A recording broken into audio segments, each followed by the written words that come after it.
ভারতীয় দর্শকরা হাসি মুখে মাঠ থেকে বের হচ্ছেন, তারা সেটা ডিজার্ভ করেন, কারণ তাদের দল সে ডিজার্ভিং পারফরমেন্সটা করেছে। পাকিস্তান তারা কি সুপার 8-এ খেলার রেস থেকে ছিটকে গেল চিরপ্রতিদ্বন্দ্বী ভারতের সঙ্গে ম্যাচ হেরে এবং 119 রান চেস করে জিততে না পেরে? ভারত এই ম্যাচটা 119 রানে অল আউট হয়েছে এবং অল আউট হওয়ার পরেও 119 রান বোর্ডে থাকার পরেও ভারতীয় প্লেয়াররা বিশ্বাস করেছে নাসাউ ক্রিকেট গ্রাউন্ডে ওই রান ডিফেন্ড করা সম্ভব।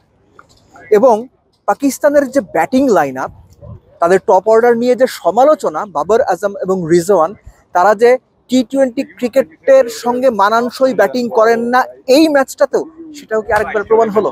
এই আলোচনাতে আসছি, তার আগে বলা দরকার ভারত পাওয়ার প্লেতে 50 রান তুলে ফেলেছিল, কিন্তু সাডেনলি 4 উইকেট 7 রানের ব্যবধানে পুরো ম্যাচের কমপ্লেক্সনটা চেঞ্জ করে দিয়েছে। অর্থাৎ এই মাঠে পরিস্থিতি বদলে যেতে সময় লাগে 8 থেকে 10 বল।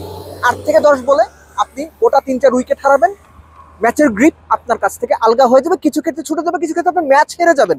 ভারতের ক্ষেত্রে সেটাই হতে যাচ্ছিল। পাওয়ার প্লেতে 50 তোলার পরেও সেই দল কোনোভাবেই 130-40 করতে পারলো না, কেননা বিশেষজ্ঞরা প্রায়ই বলছিলেন যে এই মাঠে 140 রান জেতার মতো টোটাল।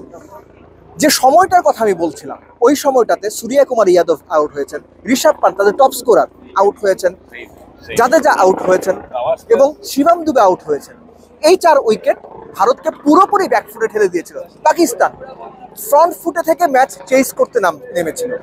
এবং ইন্টারেস্টিং পার্টটা হচ্ছে, একটা পর্যায়ে তারা যখন বোর্ডে 80 রান তুলে ফেলেছে, তখন 14 ওভার শেষ হয়েছে, রিজওয়ান উইকেটে 31 রান নিয়ে 7 উইকেট হাতে পাকিস্তান। 7 উইকেট, 6 ওভার বাকি, 40 রান, 36 বলে 40 রান, 7 উইকেট। বেসিক ক্রিকেটটা খেলে ভারতের বিপক্ষে এই ম্যাচ পাকিস্তানের জিতে যাওয়ার কথা, তারা সেটা পারেনি। ইনফ্যাক্ট পাকিস্তান ভারতের মতো অল আউটও হয়নি। অর্থাৎ পাকিস্তানের ক্রিকেটারদের যে ইন্টেন্টটা ছিল, কেউ একজনের যে দায়িত্ব নেওয়া উচিত ছিল যে খুব দ্রুত 15-20টা রান করে ম্যাচটা শেষ করে দেওয়া, কেউ সেই দায়িত্বটা নেননি, কেউ সেই দায়িত্বটা নিতে চাননি অথবা পারেননি। কারণ যাই হোক, পাকিস্তানি ব্যাটাররা ব্যর্থ হয়েছেন। রিজওয়ান 31 করেছেন কত, 44-45 বলে। টি-20 ক্রিকেটে এটা কোনোভাবেই গ্রহণযোগ্য না, কিন্তু এই মাঠের ক্ষেত্রে গ্রহণযোগ্য। কিন্তু তারপরও গ্রহণযোগ্য না কেন? তিনি ম্যাচটা শেষ করতে পারেননি। এই যে 44-45 বল খেললেন, 30 রান করলেন, ম্যাচটা শেষ করা কি উচিত ছিল রিজওয়ানের? অবশ্যই। বাবর আজম, তারপরে যারা ফাকর জামান কিংবা ইমাদ ওয়াসিম যারাই এসেছেন, ওই 10-12-13-15 করে গেছে, লাভ কিন্তু কোনো কিছু হয়নি। এবং সেই 10-12-13 রান করতে গিয়ে তারা হয়তো 70-80-85 স্ট্রাইক রেটে ব্যাট করেছেন। সমস্যাটা বুঝতে পারছেন কোথায় হয়েছে?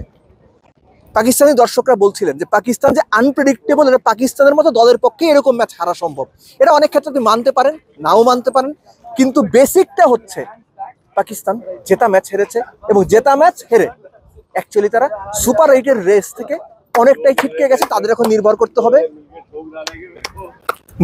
ভাগ্যের ওপরে, একই সঙ্গে চেয়ে থাকতে হবে অন্য দলগুলোর ম্যাচে কি রেজাল্টটা হয়।